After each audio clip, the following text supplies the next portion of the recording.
guys, Mayflom here, and on this USB drive, I have got some new designs from Brother, or new to me, I should say, that are available.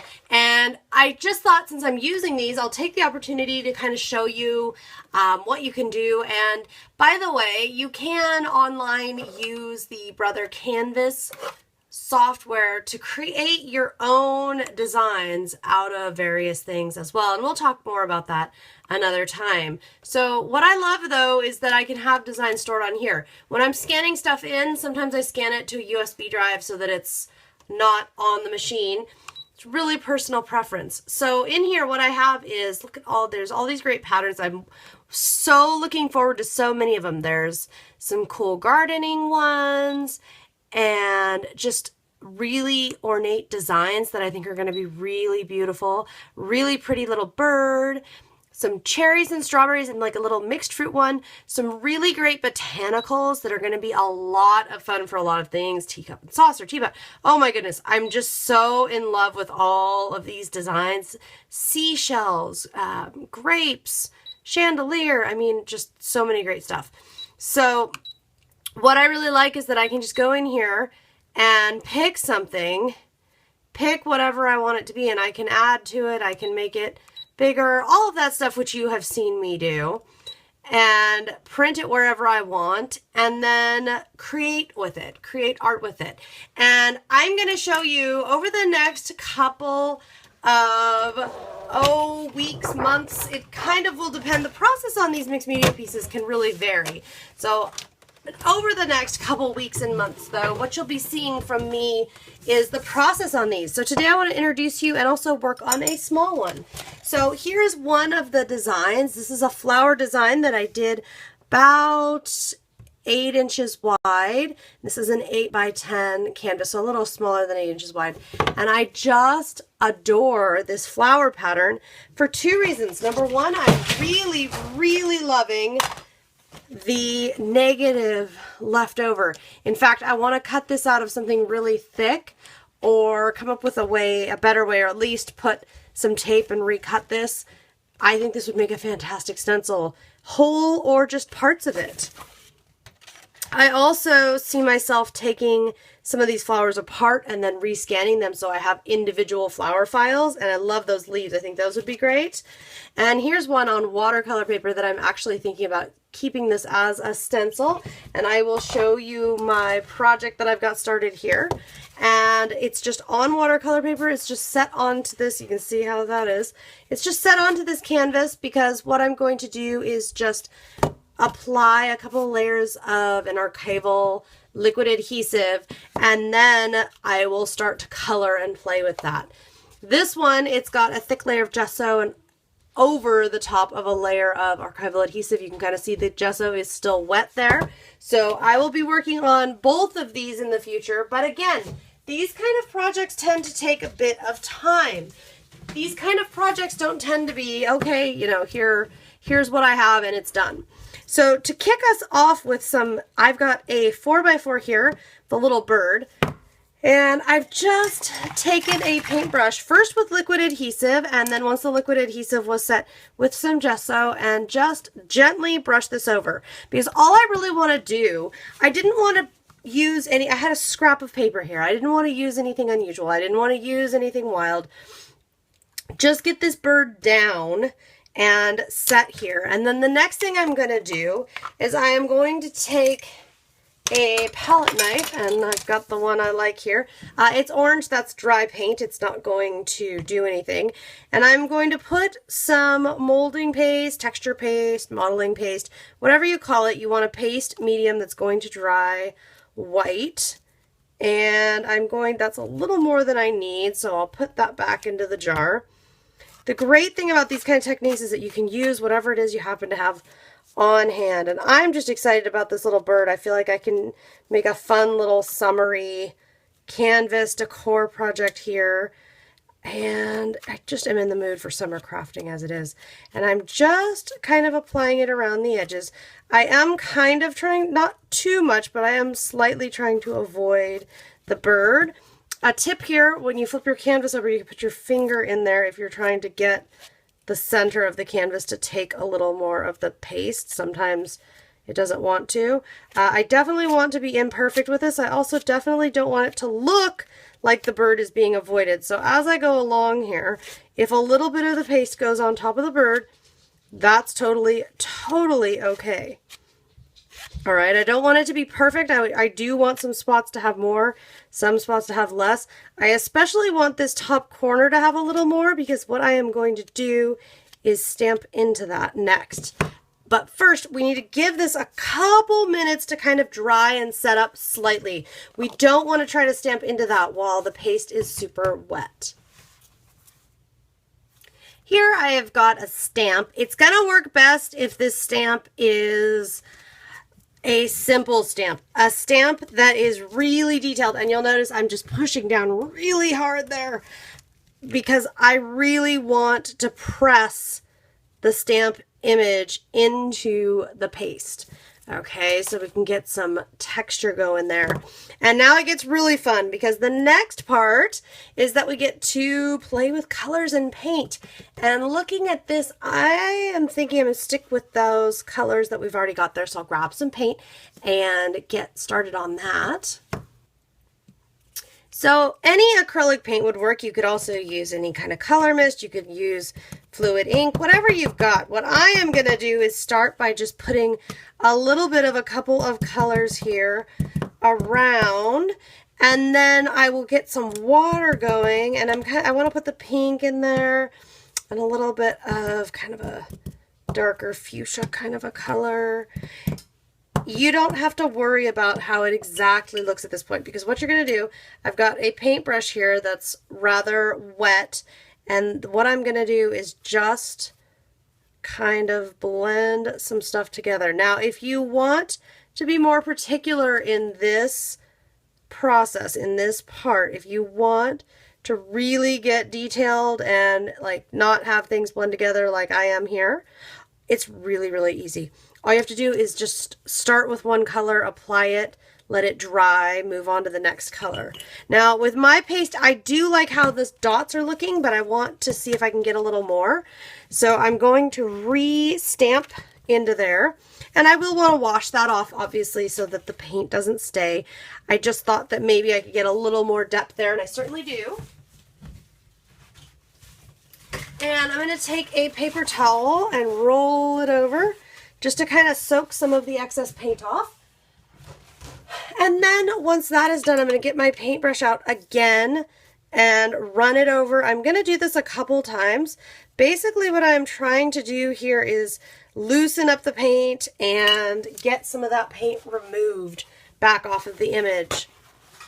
Because what I don't want to do is do any really hard layers or anything that's really going to, oh, I took too much paint off. That happens too. That's a little more, it's actually not that much more than I wanted to take off, but it is a little more than I wanted to take off. But that's okay, because I can always reapply and dab a little bit. And this time, I really like doing this technique because I can play with it. And I also don't have to worry about like, okay, but what if, you know, what I'm doing, what if it doesn't work out? What if it's too bold? What if I need some of it removed? We don't have to worry about that, because you can always dab at it. You can always change things up a bit. Okay. So once I'm happy with that layer, we're going to let it totally set up and dry for a while. Once everything is dry, and you'll have to play around with, you know, most black pens, art pens might work. I like one that's a little more fluid, like this one happens to be. But anyway, you can go ahead and outline a little bit. Now, it's okay. A couple things might happen. Number one, in your doodling here, if you scrape a little bit of the paste away, you know, if a little bit of paste balls up and scrapes off, that's okay. Don't worry about that. It totally is normal. It happens. And also, if your pen stops working, just stop for a minute and clean it off, and it usually, most of them, you know, it'll, as long as you're quick and it's not wet paste, you'll be fine. It'll clear back up and let you keep on doodling. I'm just kind of playing around with making a pretty hard black line around my little bird friend here, because I want to add some more stuff, but I really want my original bird die cut to really, really stand out. So the next thing I'm going to do, I'm going to put a little bit of acrylic paint. You could use ink, but I like acrylic paint for this kind of thing. And I'm trying to add more texture. We've got some indentation, some texture stamped into here. Now I kind of want to add a little bit more, just add a couple more little circles here, and then I'll want to add some buttons, and I'm also going to want to add a sentiment. Now for sentiments, there's a couple different things that I suggest. The first thing that you can do is you can use like a sticker or a pre-made thing. You could also stamp with some type of ink that is a permanent ink that's not going to react with water or other mediums. I say something that won't react simply because pick something that won't react that way. If it accidentally gets wet or something, you're not going to have a huge problem on your hands. Or you can handwrite it, you could computer type it, whatever you got, whatever you would like. Me, what I would like is I would like a little bit of flow here. And I've got a little paper leaf. I like a little bit of texture, you know? I like a little bit of texture and a little bit of stuff going on. And I'm trying to decide, I haven't decided if I want to do something with my various bits and pieces. It's a great way to use up your little, sometimes I kind of like the tail part, especially on this one. It's kind of a short tail, and I think it might be kind of cute to have some stuff kind of hanging out off the tail end, almost like the leaves are kind of featherish. I think that could be really pretty. So I might consider that, and then I'm just kind of looking around through my stash of supplies at various bits and pieces and things to see what do I have, what do I like. And at this stage, because I'm allowing everything to totally dry in between these various processes, what that means for me is I can play like this. I don't have to worry about, oh, you know, this might get wet. Oh, this might be a problem. Nope, not going to get wet. Not going to be a problem. Totally going to work. Simply because I'm just letting everything get all nice and dry first. So, digging through my buttons as I like to do. And I'm sticking with mostly, I think, pink. And we'll look at the white buttons as well, because I've got enough blue there that I don't really feel like I want any more blue. So just dig in there and see what I've got, as I tend to do. Okay. And let's see what turns up. So I like this, but it's a little big. It's competing a little bit with my bird there. Now what I could do, and what I'm going to do, is just kind of bend and bend and bend. That's the great thing about like these little jewelries and accents and things. A lot of times you can just kind of make them, customize them. And you can see it didn't really damage that, so I can always use that as it is. Or alter and change things up. Totally depends on what ends up happening and what I end up feeling like doing. Now I could also put things up in this corner, but I kind of like the idea of, I'm going to put things down in the tail corner here.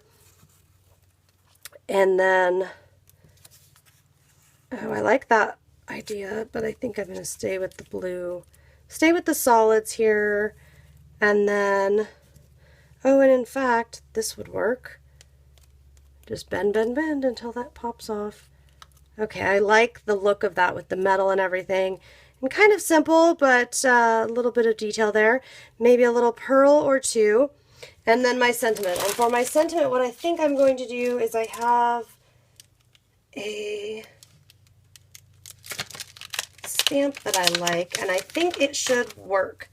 I just want to look at size-wise if I like an orientation. You know, that happens too. Sometimes with the stamps, maybe it's not exactly the way I would see, you know, exactly the positioning. Maybe it's not quite the size or whatever. If something like that happens to you, what you can absolutely do is go get on your computer and type out whatever the sentiment is that you wanted. You could type it out and then print it off and go from there. I kind of like the idea of it being on top of the bird, but I really don't.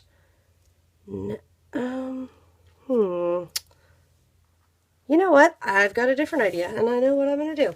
Sometimes when I play around with this stuff, just taking a minute to look at it and kind of think about it, sometimes I come up with the idea that I really do want. So I am going to stamp this onto here and then we'll adhere everything.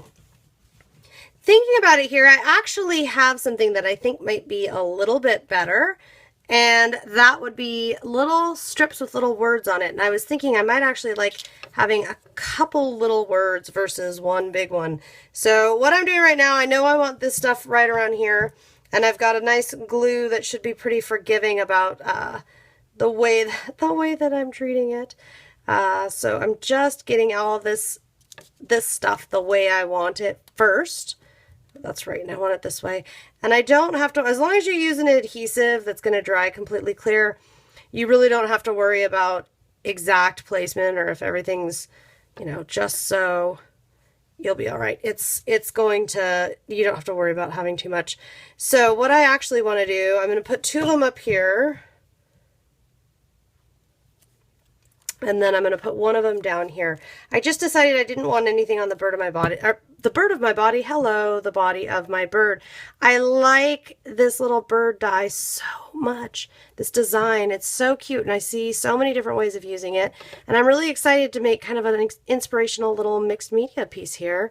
And have it be the first use of this particular design. Okay.